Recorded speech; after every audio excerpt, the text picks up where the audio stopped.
Alright guys, this is Jared Fleming and Dan Kraft coming at you guys today, doing a little commentary on our training from the other day. Starting with Mike Zella here. One thing that you're going to notice, especially with him here off the blocks, even on the floor, is how upright he is.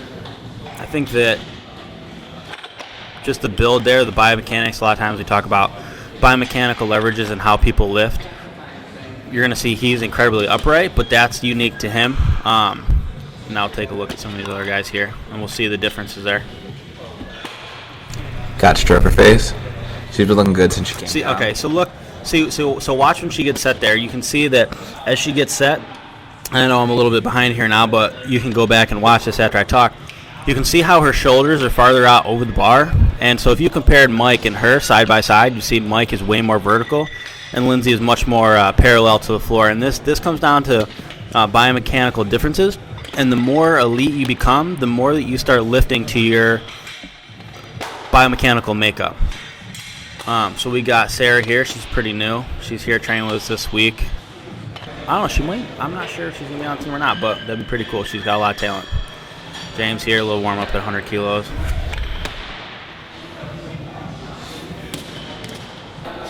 Funny thing about James is his lifts start looking better the heavier he gets. Like sometimes his warm-ups don't look super awesome, but as he gets like to 140 and up, he starts killing everything.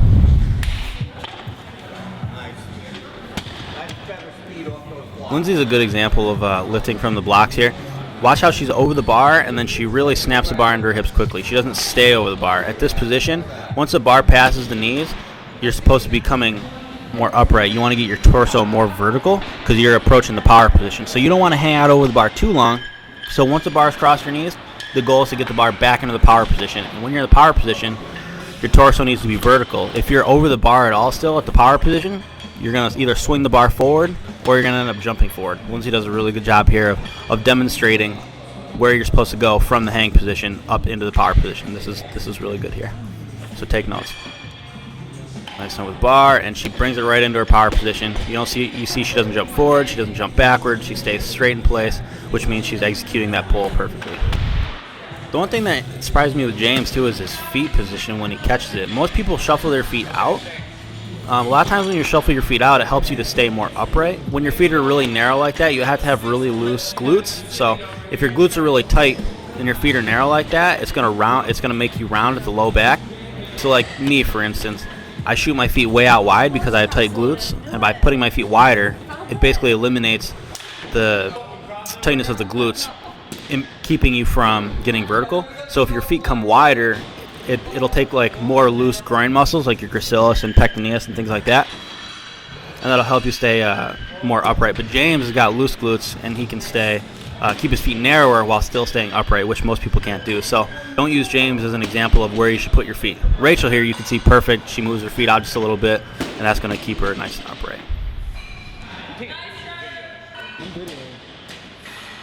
The mic's on the camera, making video.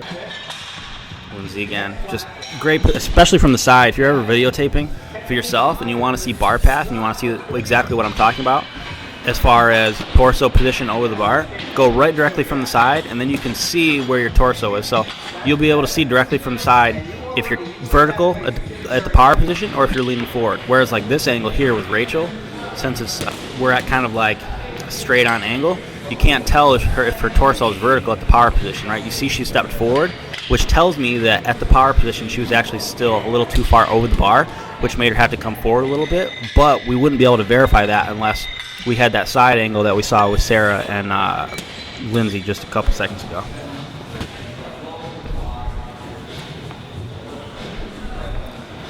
Taylor, now she's got a really interesting setup from the blocks. I think this is something that she's worked on. She sets up, it's kind of an odd position. We'll have to look, and you can see from the side, she almost starts up with her shoulders behind the bar, which I think is something that her and Don have actually been working on fixing. But you want to start with your shoulders either directly over the bar or just in front of the bar. You never want to have your shoulders in a position where you're behind the bar, because then your knees get in the way and just the balance that you need isn't there. Becca's super smooth. Everything she does looks effortless.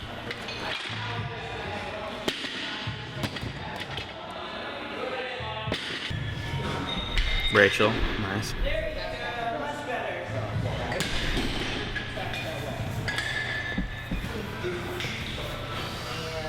We got Taylor again. Good. She's sitting down really well under those now. Yeah, Becca's just so smooth. Everything is just effortless. Not crazy explosive, but her bar path and just her movements are super smooth. And if you're looking at me there in the background, you see a little white speck between my pants. Got a huge hole in those muscle driver shorts that probably should get fixed soon. I just figured I'd throw that out there. Again.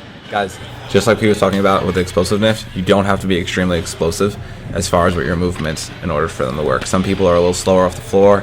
It doesn't matter. Yeah, and and as far as the level of athlete, that's pretty cool. As far as the level of athlete that you are, right? So as you begin lifting, right, you want to keep the movement, I want to say slower. You should never lift slow, but as you become more and more advanced, the faster you can go while hitting all the correct positions. So as you're a beginner, you want to focus on slow and control and make sure that you're going through all the correct positions, because if you try to go too fast and too explosive, you're going to miss all the proper positions. You might not go through the first pull, second pull, third pull. You might say skip the second pull because you're trying to rush so quickly, and you might screw up your movement. So you want to go slow and controlled as you get more practice, and then you can speed it up and get more explosive. But you always want to make sure you're hitting those positions first. Speaking of speed, Mike Zella, 117, looking good. He's super fast under that bar, man. Not a crazy fast pull, but underneath, super quick, especially on the snatches, man. I would honestly say he doesn't have a phenomenal amount of like pop at the power position. A final extension. It's not. Who was that? Travis Coop. T. Coop. Mac Coop Daddy right there, throwing up the deuces. I don't even remember what I was saying, though. I got, distracted. We were talking about Mike and his incredible speed. Oh, yeah. So he doesn't have, a huge pop or, a lot of final extension, but he's super, super snappy underneath the bar. I think, I've talked to him about this before. I think part of it is the fact that his hands are small and he has a difficult time hanging onto the bar if he really extends upward. So he's a little more quick underneath it to make up for the disadvantage of having small hands. Okay. That was excellent. That wasn't bad at all. Yeah. Her feet crossed a tad bit. That's why on the way when she was walking in, she felt a little bit uncomfortable. You could see she didn't look happy with it, but her bottom position was very good. Yeah, absolutely. I totally agree, and that was what I was gonna say there is, yeah, it's also called tight roping, where one foot, the front or back or both, move in. And I think she did on that one. Yep. So she's got a little problem there with tight roping, like Dan called there, and that's why she's not stable laterally.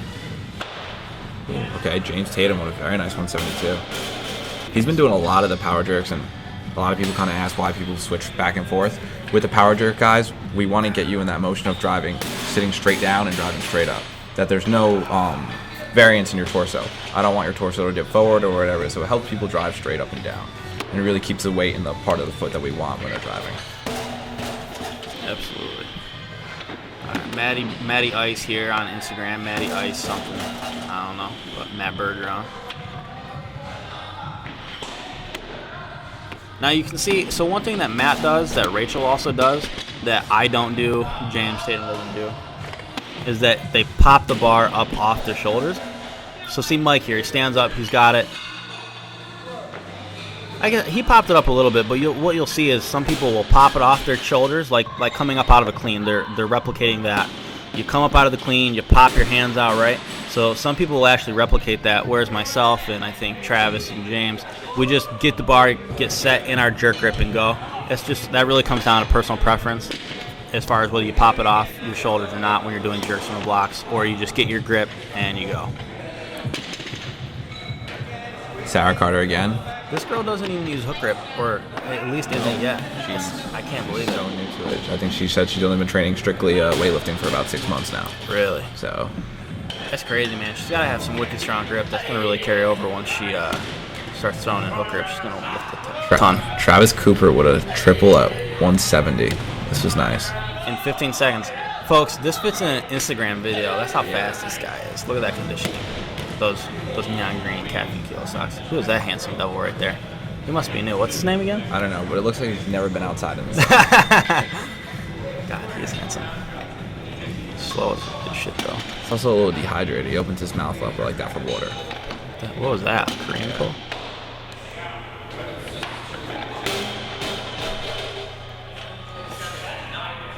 Nice. I'm a little biased about that guy. I think he's pretty hot. I mean, that guy in the black t-shirt watching Lindsay isn't bad looking either. But pretty good. I really like her bottom position. She's got really good mobility of her ankles and hips. Watch how much dorsiflexion or dorsiflexion of the ankle she gets. Look at that. Her knees are way out over her toes. Really helps her get into a... So when you have mobile hips and mobile ankles like that, it really helps you to stay upright because you can push your knees out farther over your toes and keep an upright torso. But if you're not as mobile across your hips and your ankles, you're more inclined to put your feet wider, so that way it's stretching at the groin as opposed to the glutes and calves, so you can stay more upright. Now I think, okay, watch my feet. I'm not sure this is 170. This isn't super heavy, but watch my feet. You may see that they go out a bit wider than some of the other athletes, and especially if you watch me squat and see how wide my stance is, that's because my glutes are relatively tight, and so I put my feet wider, so I'm relying on my groin flexibility as opposed to my glutes. But guys, don't take that as he's not working on it. It's something that Jared works on constantly. That's not just an excuse for you to say, oh, okay, I'm tight, let me keep making my feet wider and wider as I squat. It's something that you have to work on diligently. Absolutely. And one other thing to think about, I've been doing this for 12 years, and so that is something I have done to customize the lift to me. But I do stretch every day, if not twice a day, when we have two-a-day practices, because I am working on that.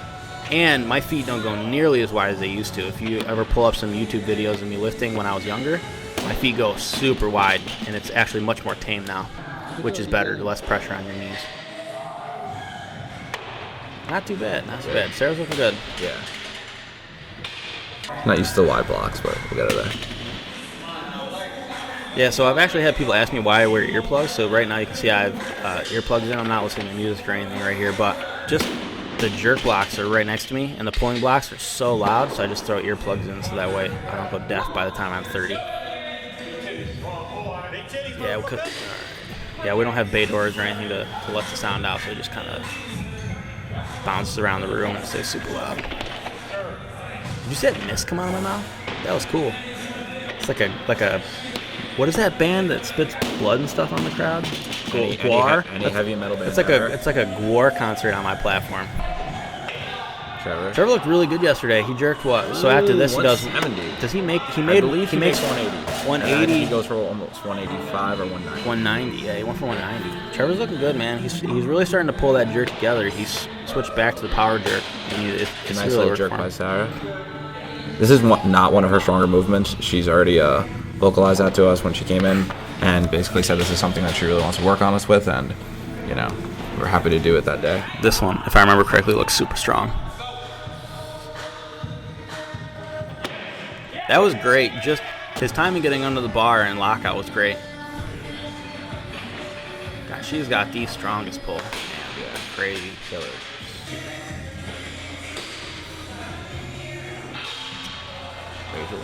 So, yeah. So Glenn had me do this exercise yesterday. I've actually never done this before. This is I was doing 3 position holds, and then Glenn's like, "Hey, how about you, instead of doing 3 position all in one set, right, being off the floor, below the knee, at the hang, he said, why don't you try to hold it for a count of 10 in each position?" And this was the worst idea ever. I felt like my thumbs were going to fall off. I start looking like I'm going to blow up. Yeah, it hurt.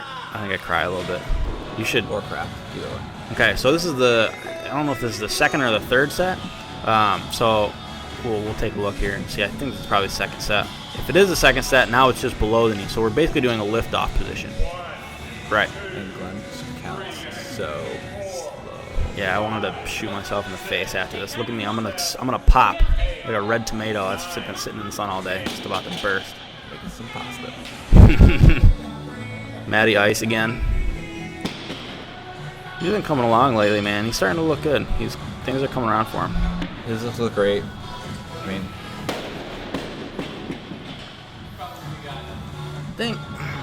watching it from this angle, it looks like his background is just a touch once he gets going through the movement. Let's see here. And normally his back's pretty strong, so maybe he was just a little tired. Maybe, guys, we do train 9 times a week. That's a lot. And yesterday's complex was tough. Rachel was looking good yesterday. She nailed a PR. She was 130. She was super awesome. Such a snap with her jerk. Some days it's there, you know. Got a lot of free a little bit. But yeah, yesterday's complex was pull plus 2 cleans. And so, yeah, that'll really fry your back for sure. So if he's rounding his back a little bit, he is probably just a bit fatigued from that complex. Especially after what I've been seeing from him, he's been looking so good.